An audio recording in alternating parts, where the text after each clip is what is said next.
কেন্দ্রীয় জামে মসজিদের ভিতরে যদি এক হিন্দু ঢুকে পেশাব শুরু করে কি করবেন? হ্যাঁ, ওই কয় কোবায়ালাম আবেগে ওরে পিটানো শুরু করবে সবাই। সাহাবারাও তাই শুরু করলেন, মারতে উদ্ধত হলেন। বিষ্ণু বললেন, এই রাখো রাখো, ওরে পেশাব করতে দাও, পেশাব করতে দাও। এর কারণ কেউ যখন ইউরিন পাস করে, স্টুল পাস করে, তখন এটা তাকে ধীরে সুস্থে করতে দিতে হয়। এজন্য টয়লেটে কেউ ঢুকলে জোরে বাড়ি দিবেন না, তাহলে খবর আছে। কাশি দিবেন, যে একটু কাশি দিবেন এরকম, হ্যাঁ, তো এরকম কাশি দিবেন। অথবা পায়চারি করবেন। যদি পায়চারি করেন তাহলে সে বুঝবে সামওয়ান ইজ ওয়েটিং আউটসাইড, সামনে একজন ওয়েটিং করতেছে বাইরে, আমাকে বেরোতে হবে। কিন্তু আপনি যদি ওরা ডাক দেন, কুদ্দুস রে, কুদ্দুস কইবা আমি নাই, কারণ এটা ভয়ঙ্কর একটা বিষয়। আপনি যখন ইউরিন পাস করছেন খুব স্মুথলি করতে হয়, তখন ডাক দিলে পেশাব আটকায় গেলে আপনার ভয়ঙ্কর রোগ হতে পারে। কি ফিলোসোফার ছিলেন, কি বড় ডাক্তার ছিলেন বিশ্বনবী মুহাম্মদ সাল্লাল্লাহু। বিশ্বনবী বললেন, ওরে ডেকো না, কাজ সারতে দাও। ইচ্ছা মতো বেটা পেশাব করার পরে বিশ্বনবী গেলেন, যে বললেন, তুমি যে পেশাব করেছো তুমি কি জানো এই জায়গাটা কি? বেদুইন বলে, না আমি তো জানি না এই জায়গাটা কি। বিশ্বনবী বললেন, এটা আমাদের ইবাদতগাহ। এটা আমাদের কি? ইবাদতগাহ। এখানে ঢুকে আমরা আমাদের রবরে ডাকি, আল্লাহরে ডাকি, আমরা নামাজ পড়ি, জিকির করি, তাসবিহ পড়ি, এটা আমাদের ইবাদতগাহ। কাজটা করা তোমার মোটেও ঠিক হয়নি। লোকটা অবাক হয়ে গেল, ঘটনা কি?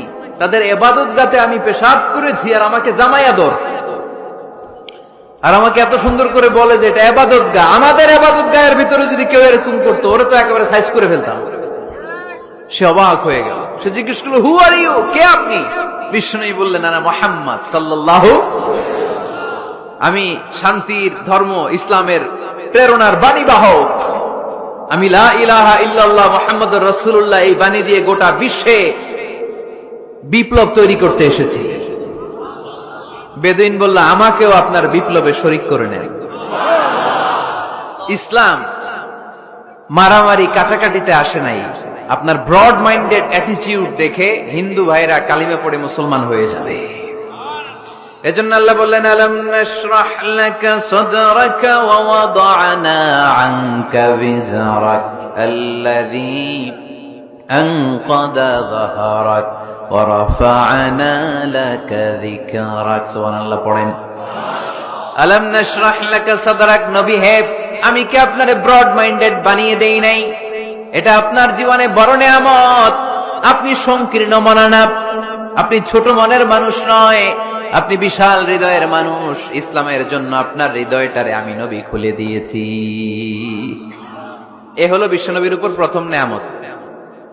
2 নম্বরে আল্লাহ বললেন, ওয়া ওয়াদা'না আনকা বিজরাকাল্লাযী আনকাদা যাহরাক। নবী হে, আমি আপনার পিঠ থেকে বিশাল বোঝাটা নামিয়ে দিয়েছি। সুবহানাল্লাহ পড়েন। কি নামিয়ে দিয়েছি? বোঝা। উত্তর করতে হবে, রেসপন্স। এটা তাফসীর মাহফিল, এটা হচ্ছে ক্লাসের মতো, যে কথা বলে শিক্ষক আর আমরা সবাই ছাত্র, ঠিক কি না? বোঝা নামিয়েছি নবী। কি নামিয়েছি? তাফসীরে 2টা এসেছে। ভিজরুন মানে বোঝা, ভিজরুল যাম পাপের বোঝা, আর একটা হচ্ছে ভিজরুল গাম চিন্তার বোঝা। বিশ্বনবীর কোনো পাপ নাই, বিশ্বনবীর সব কিছুকে মাফ করে দিয়েছে কে?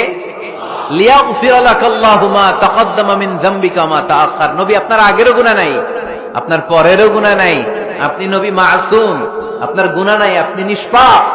নবীদের গুনাহ হয় না। আহলুস সুন্নাহ ওয়াল জামাআতের আকীদা হচ্ছে নবীরা মাসুম, নবীদের জীবনে কোনো গুনাহ হয় না। চিৎকার করে বলেন ঠিক কি না? ও নবী, ওয়া ওয়াদা'না আনকা বিজরাক,